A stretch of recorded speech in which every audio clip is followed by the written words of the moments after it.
Hello everyone. Here we are, Kieran, speaking Spurs, talking about the official signing now. Done deal, Yves Bissouma is over the line, officially a Spurs player. Now, I think we all knew it was definitely going to come. The medical was the only thing that was kind of in the way, apart from one other minor detail, and that's the subject to work permit, which will be fine because he's a fully fledged international and he's been playing in the Premier League anyway, so just a formality. But Bissouma is over the line. Done deal. Brilliant news. So welcome back to the channel. Me, Kieran here, speaking Spurs, talking all things Tottenham. Make sure you subscribe to the channel. It's massively helpful for support. Doesn't cost you anything, guys. So if you're somebody that watches the videos that isn't subscribed, just hit the subscribe button. That's all you got to do. Anyway, let's talk about it. It's obviously up on the Spurs website. Some of you may have seen already. So Bissouma signed, subject to work permit, Mali international. The deal is until 2026. Dynamic midfielder who began his youth career at Majestic SC before joining Malian outfit AS Rail Bamako. And then in March 2016, he headed over to France to play for Lille OSC, where he made 55 appearances for the first team, scoring 4 goals in that time.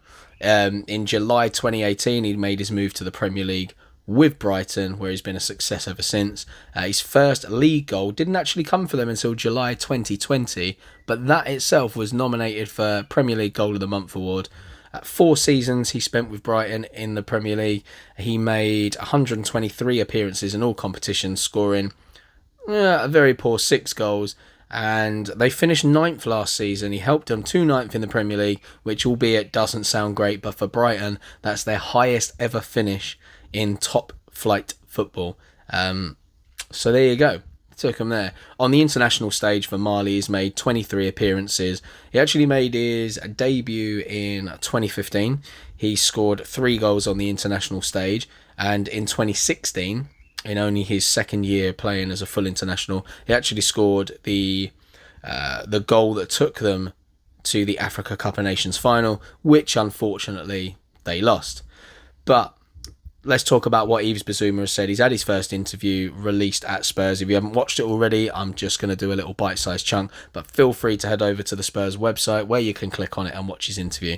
But he basically said, I'm very happy to be here, happy to be a Spurs player, and hopefully we're going to have a good season. I'm going to give everything to win every game, to stay on top. As we all know, the Premiership is not easy. You have to work really hard and to keep the ambition high.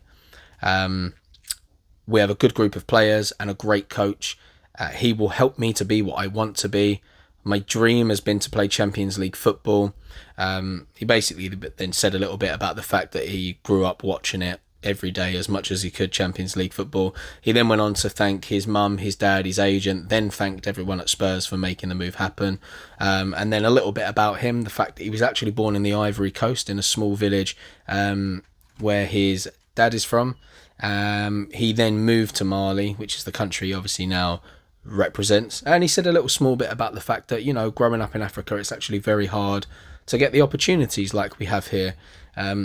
And actually, if you talk about English football in itself, slight tangent here, it's difficult for us as well these days. I remember once upon a time, we're talking before I was a kid, at grassroots, you would have scouts come and watch regularly, whereas now it's almost unheard of at grassroots level. You actually have all the big clubs do these soccer schools and training things where they just send not even proper coaches in. They're just people that happen to be affiliated with the club that work as sports coaches. They go in, work with them, possibly see a good player, recommend it to someone else, and then scouts may or may not take their word for it and go down and watch. So even for us, it's hard in this country to make it. So imagine just how hard it is for players in these small villages in Africa. So yeah, he went on to say that, you know, you don't have enough money for balls or boots or shoes. You have to play in the streets with your friends, bare feet, with whatever you've got. So he then said, you know, to go from Isia to Spurs to the Champions League music, just imagine, and the emotion is too much.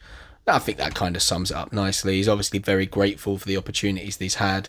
More importantly, he's a very good player. He's a dynamic midfielder. He will work hard, which fits right into the Conte mould.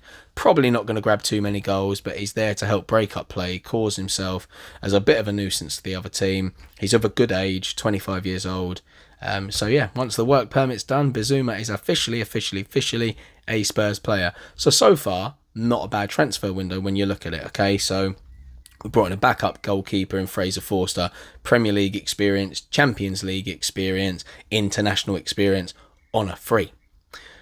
Even Perisic on a free, Croatian international, played in a major cup final for them. Obviously they didn't get over the line, but played in probably Croatia's golden generation of players. Excellent fitness level, great work rate, multitude of positions. Conte's worked with him before, Champions League experience, league titles. You know, what more could you want? And now we've signed Yves Bissouma, a midfielder that many teams in the Premier League, and I should imagine Europe as well, had their eye on. We've won his signature, got it over the line. You know, for the first team additions, so far not so good, and only spending 25 million, which might rise to 30 million with add-on clauses and such. That's not bad going. And for those of you that were out there worried about us not spending any of this massive war chest that we've got, guess what?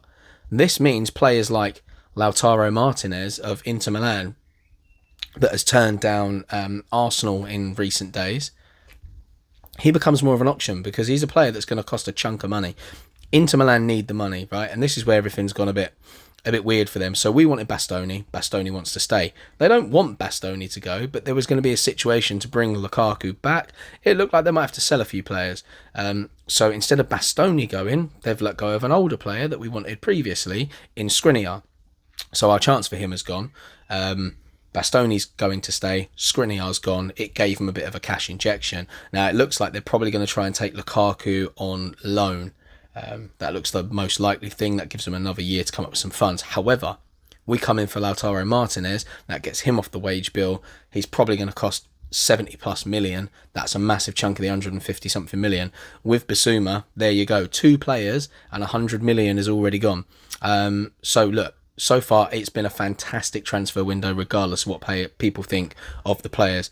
You can't win with just a couple of superstars. You have to have a squad, and a way of doing that is to utilise cheaper players and free transfers. Now, a backup goalkeeper, a amazing international / on the latter side of his career, a good aged Yves Bissouma. Hopefully we can get Christian Eriksen in on a free as well. That adds another creative option.